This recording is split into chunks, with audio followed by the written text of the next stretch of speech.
I don't think it's anti-Catholic at all. In fact, to me, it's very obvious when you look at Jim Carroll's face throughout this film, and you look at the way this film is made. It's a film that cares very much about Catholicism, and it's an extremely compassionate film. And when I say that Jim Carroll will make statements in the film that some people might regard as anti-Catholic, he's not making them in any confrontational or aggressive way. If anything, he makes them with a kind of a disappointment and a sadness. So I think it's an extremely compassionate film and not in any way anti-Catholic at all.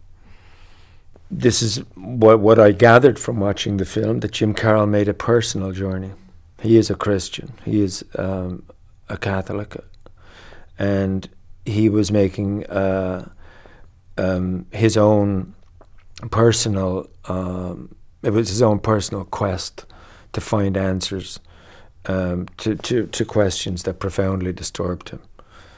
So one would hope that an equivalent film, and I'm sure there is an equivalent Jim Carroll in every other religion around the world, asking the same questions about his own religion.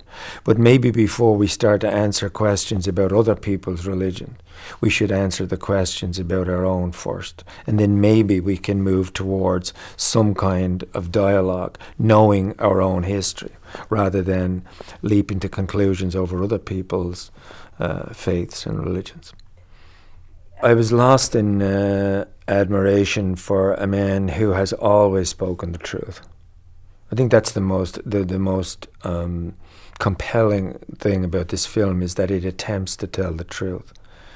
And he in his own life, it seems to me, is a man who has spoken the truth.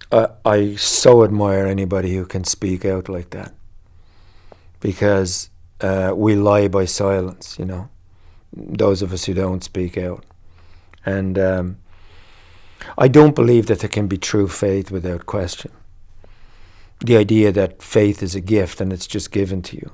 I think my father had a simple faith. He got up every morning, he went to 6 o'clock Mass. I never had a conversation with him where I asked him, did he doubt?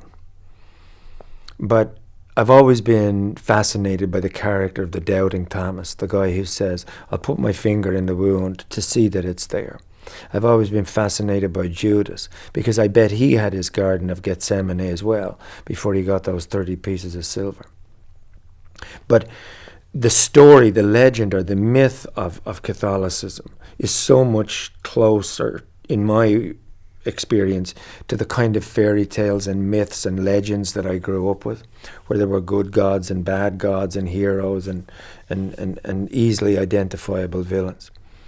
But his journey from unquestioning faith to questioning his own faith, to trying to reconcile what he has found with what he used to have, and letting go of the childlike belief, to the adult's acceptance of the reality of the Catholic tradition, and finding within that knowledge a faith, is something that I aspire to.